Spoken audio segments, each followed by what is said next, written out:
What if Shane and the woman that didn't want to do dishes left the group in season 2? Welcome back, guys, to Fog Entertainment. It is another Walking Dead theory video, and this time we're going back to season 2. You could say we're going back to the farm, or you could even say we're going back to a time before they even got to the farm, and that is when Shane was contemplating leaving the group. When he found a new car on the highway, he was fixing it up. He was pretty much going to leave after Laurie told him, look, they're not really wanted here anymore. Rick's back, this and that. Andrea was pretty much in a suicidal state. She didn't really wash any dishes at the Greens farm yet, but she knew she was about to, and that just put her in an even worse mood. I don't want to do it, man. She just lost her sister. She felt betrayed and pissed off by Dale, and she didn't really want to be part of the group either. And she overheard the conversation about Shane and Laurie when they were outside the church looking for Carl. She obviously felt like Shane was going to leave the group, and then she asks Shane to take her with him. And that could have happened, but fast forward like 10, 15 minutes later, that wee brat gets shot. Shane has to save the day, and it turns out Shane ends up staying with the group. He saves Carl's life, and this leads to Shane indeed staying with the group, being Rick's number 2, and then Andrea ends up washing a lot of dishes after all. But the big question we're here to ask is, what if these two did leave together?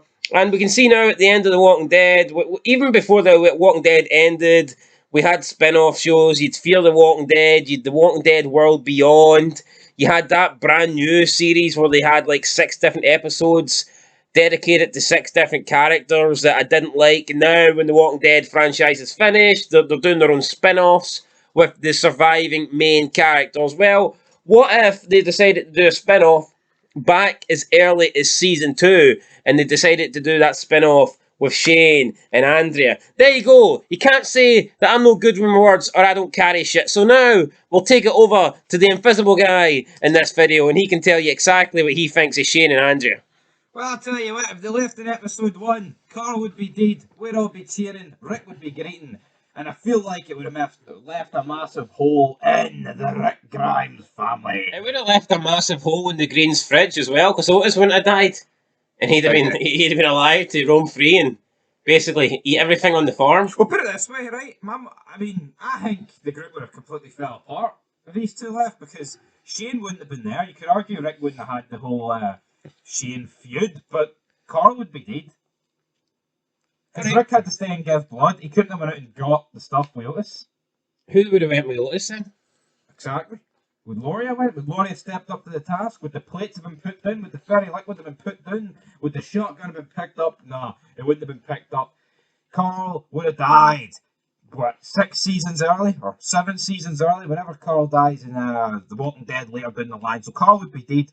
Rick would never have killed Shane, so that would be completely out of the equation. Randall, the group probably would have just let Randall go if it ever got to that point.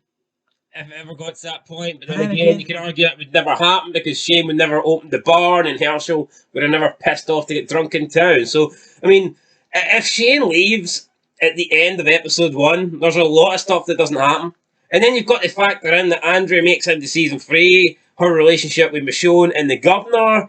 I mean, this would pretty much change the entire show. It would, and another thing, like, how bad would season 2 have been if these two left? More Shane left in episode 1 of season 2. Yeah, I mean, you've got the best character overall, and you've got the best female character by default because the rest of them fucking sucked. So, yeah, I mean, this would have been I think in our character rankings, we've ranked them both pretty high, so... Yeah, Shane's the highest. Yeah, Shane's the highest, and Andrew, I believe, is 5th. So, we think pretty highly of these two in season 2, and for me, I don't even want to think what season 2 would be without Shane. Surely without Shane, without the Shane and Rick feud in season 2, there's no way they could have done the entire season in the farm. They would have had to sped up the end process. I don't think they could have done 13 episodes on the farm. No, I definitely agree with that. If Shane's not there after episode 1, you could maybe do the farm up to the mid-season. But with everyone kissing Rick's ass and everyone agreeing with Rick, then I don't know. Maybe they would have just made Daryl more of a.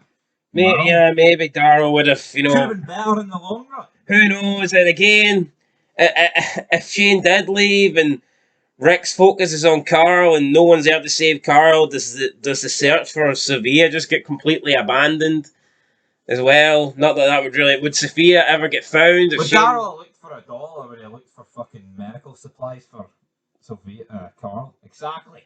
He'd have been up Rick's ass. He'd be like, Rick, I'm going to get little Carl the medicine he needs, brother. Plus, I think I would have liked to have seen a series with these two, especially because it's still pretty early in the zombie apocalypse. Everyone's still kind of learning and, getting used to this scenario, this situation. They're still adapting. So, yeah, I would have preferred to have seen a spin-off. So, big points from what Ev were saying Carl would have died. I believe so. So, Carl would have died. Rick, I think, would have been off the rails. It probably would have been like... I just don't think Daryl would have done what needed to be done in order to save Carl. I'm not saying he would have tried, but I don't think Daryl would have sacrificed Otis to make sure Carl lived. Yeah. Even though people would be like, come on, man, he's got the dicks and blood. No, he wouldn't. He was too far up Rick's ass to kill anyone else. Yeah, I just don't really see it. So then again, I think you could argue. I'd say Daryl's stealth skills would be better, so maybe he could have gotten in it quicker. do you see the skill, mate? It was packed. Nah, I know, but he could have went in himself. And Andrea, what would have happened with Andrea not on the farm? Couldn't have told Beth. Couldn't have told Beth to kill herself. Basically, yeah, all the women would have been just washing dishes, and no one would have been sitting on top of the RV working on their tan. And yeah, would I like to have seen a spin-off with these two? Absolutely. Will we get a spin-off with these two? No, because they're dead, and The Walking Dead sucks. That's it, guys. Let us know down below. What is your thoughts? A, what do you think would have happened in the show without these two if they did leave in Season 2, Episode 1? And what would you have liked to have seen with these two in a possible spin-off show? Do you think it would have been a good spin-off show? Do you think they would have made a good couple? Do you think Shane would have just went insane and killed Andrea? What do you think would have happened? Let us know down below. He would have still had hair, brother. In the comments, aye, but he looked more badass, didn't he? Without it, like he did. He needed to lose that. Anyway, that's it, guys. Let us know your thoughts down below in the comments. We'll catch you for more Walking Dead content on the channel. If there's any good stuff worth talking about, you'll hear it here on Fog Entertainment. Can't say fairer than that. But until next time, peace.